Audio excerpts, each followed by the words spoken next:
जय गजानंद स्वामी की जय।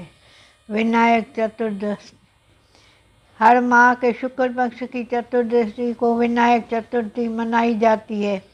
मान्यता है कि इस तिथि पर गणेश जी की पूजा अर्चना करने से व्यक्ति की हर मनोकामना पूरी होती है। साथ ही गणपति बाबा के आशीर्वाद हमेशा बना रहता है। विनायक चतुर्दशी के दिन पूरे विधि विधान के साथ व्यक्ति गणेश जी की प्रसन्न करने के लिए व्रत करता है। इस वर्ष विनायक चतुर्थी 16 जनवरी 21 को है। इसी दिन शनिवार पड़ रहा है। आइए जानते हैं विनायक चतुर्दशी का शुभ मुहूर्त, पूजा विधि और महत्व। विनायक चतुर्दशी पूजा विधि। इस दिन सुबह जल्दी उठकर स्नान आदि से निवृत्त हो जाएं, फिर मंदिर में धूप दीप प्रज्वलित करें। इसके बाद गणपति बप्पा को गंगा जल से स्नान कराएं, फिर गणेश जी को साफ वस्त्र पहनाएं। इसके बाद सिंदूर से गणेश जी का तिलक करें, फिर उन्हें दुर्वा अर्पित करें। फिर गणेश जी को लड्डू या मोदक का भोग लगाएं। गणेश जी की आरती करना न भूलें। गणेश चालीसा और मंत्रों का भी जाप करें। विनायक चतुर्थी का महत्व। धार्मिक मान्यताओं के अनुसार भगवान गणेश जी की पूजा का विनायक चतुर्दशी के दिन विशेष महत्व होता है। मान्यता है कि इस दिन गणेश जी की पूजा करने से सभी बिगड़े काम बन जाते हैं, साथ ही हर तरह में बाधा समाप्त हो जाती है। इससे चलते इन्हें विघ्नहर्ता के नाम से भी जाना जाता है।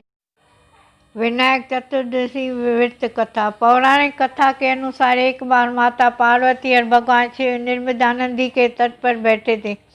तब माता पार्वती के चौ पर खेलने का मन हुआ। भगवान शिव भी तैयार हो गए। अब सवाल यह था कि इनमें विजयी कौन हुआ, इसका फैसला कौन करेगा। तब भगवान शिव ने तिनकों में एक पुतला बनाया, उसमें प्राण प्रतिष्ठा कर दी। उन्होंने उसे कहा कि बेटा, हम चौ पर खेलना चाहते हैं, तुम हार और जीत का फैसला करना।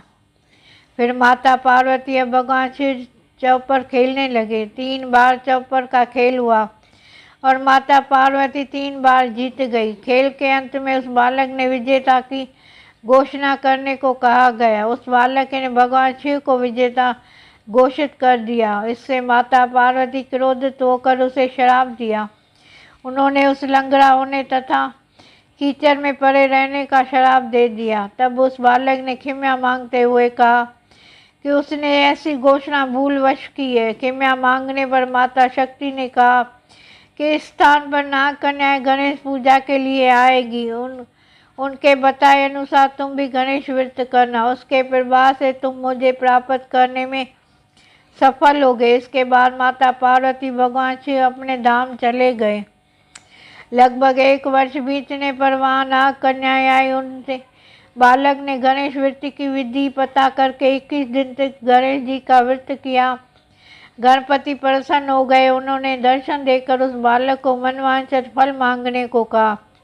उसने कहा कि वह पैरों में स्वस्थ होना चाहता है और कैलाश पर अपने माता पिता के पास पहुंचना चाहता है, ताकि वे उसे देखकर प्रसन्न हो जाए। गणेश जी ने जब उसे वरदान दे दिया, वह बालक कैलाश पर पहुंच गया और भोलेनाथ को अपनी कथा सुनाई। तब भगवान शिव ने भी 21 दिनों तक गणेश जी का व्रत किया। इसके प्रभाव से माता पार्वती की शिव जी से नाराजगी दूर हो गई। उसके बाद भगवान शिव ने माता पार्वती और गणेश को व्रत कथा विधि बुझाई। तब माता पार्वती के मन में अपने पुत्र कारकट से मिलने की इच्छा हुई। उन्होंने भी 21 दिनों तक गणेश जी का व्रत किया। उनको मोदक और दुर्वा नियमित रूप से अर्पित किया। 21 दिन में वह कारकट माता पार्वती को स्वयं आकर मिल गए। तब उसके बाद ही श्री गणेश चतुर्थी का यह व्रत किया जाने लगा, जो सभी को मनोकामनाएं पूरी करता है। जय गजानंद स्वामी की जय। श्री पार्वती माता की जय।